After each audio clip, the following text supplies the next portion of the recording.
My name's Frank. I'm a Bulldog. Yep, one of those short, tough, slightly squished-looking guys with a face some might call a face only an owner could love. My owner, Henry, would beg to differ. To him, I'm a rugged masterpiece, all wrinkles and jowls. Together, we live in a cramped but cozy apartment in Brooklyn.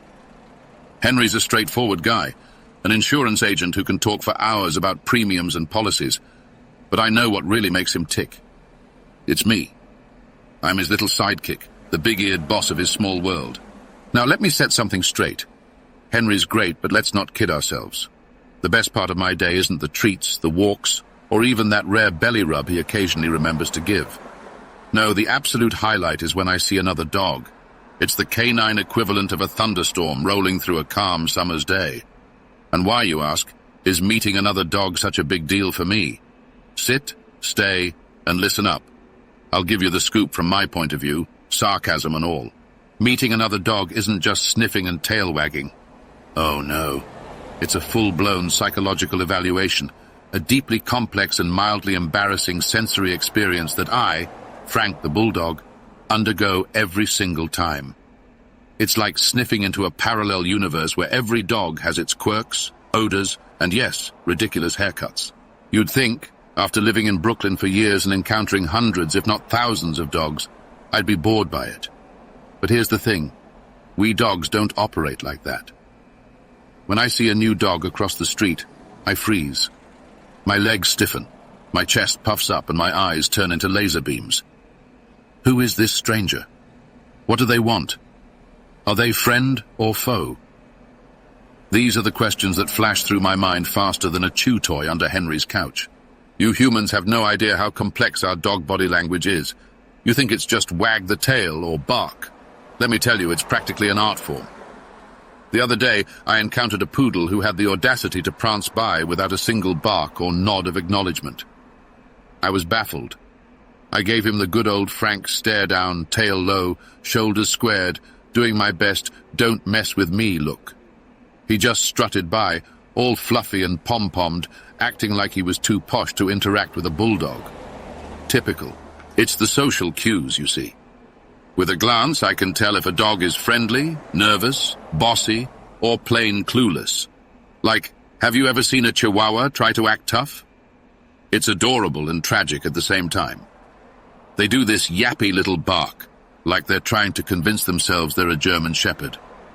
Buddy, I think, you're 6 pounds of fluff and fury. Who are you kidding? And then, of course, there's the sniffing ritual. Humans might find it gross, but trust me, there's a science to it. Every whiff tells me a story. Age, gender, what they ate for dinner last night. Don't ask me how I know. I just do. Sniffing is practically our LinkedIn profile, but way more honest. Now, I know you're thinking, what about Henry? Believe me, I've got a lot to say about him too. Henry is, by all standards, a good owner. He's predictable, which I appreciate. Every morning he puts on the same wrinkled shirt and slacks, grabs his briefcase, and heads out to the insurance company. He's got this little routine, you know. Comes home around 6, scratches me behind the ears, and talks to me about his day. I always listen, even though I have no idea what a deductible is. Henry, bless his soul, has this belief that every dog is like me, smart, sensible, and somewhat of a cynic.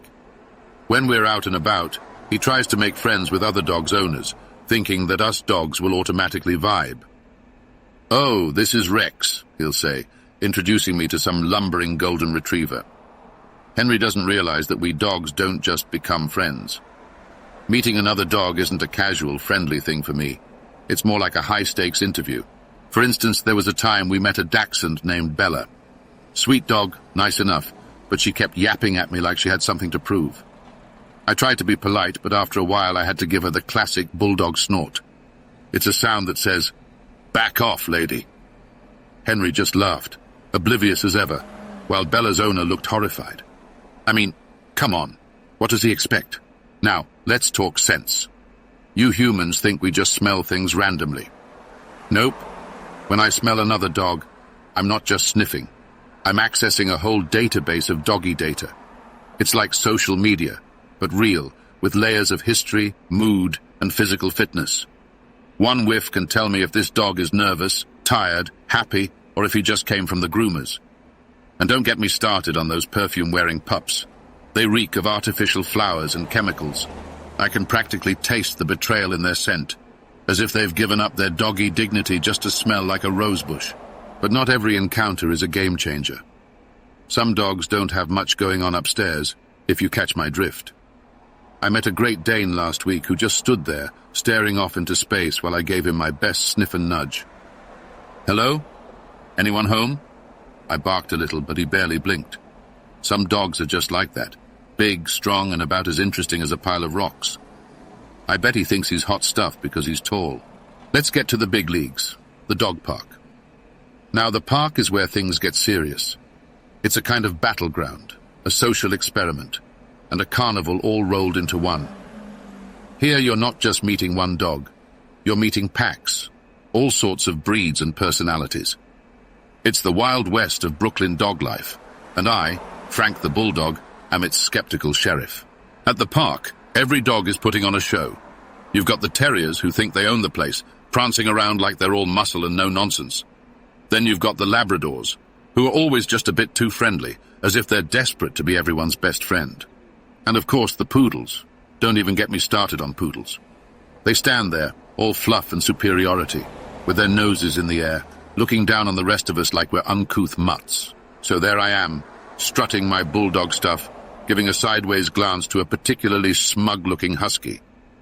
He gives me this look that says, "I could run circles around you." And, well, he probably could, but that's beside the point. I give him the good old Frank glare, chin low, eyes narrowed, like, "Yeah, go ahead, try me." He decides against it and trots off to find a more gullible audience. The social structure at the park is fascinating. There's always a big dog who thinks he's the boss, and a small dog trying to prove he's tougher than he looks. I watch as these little Chihuahuas and Yorkies yap at the big dogs, puffing out their chests. It's almost cute. Almost. The rest of us stand back, observing as if to say, hey, if they want to embarrass themselves, let them.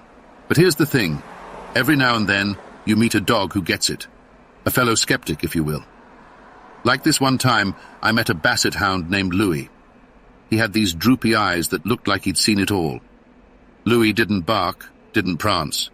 He just sauntered up, gave me a respectful sniff, and lay down beside me. No fanfare, no drama. We didn't need to yap or jump around.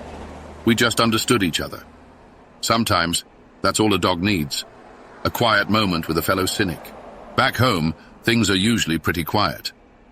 Henry works long hours, so I spend a lot of time lounging around, watching people go by outside our window. But every once in a while, something strange happens. There's a dog who lives a few floors above us, a pug named Eddie. I don't see him much, but I can smell him in the elevator.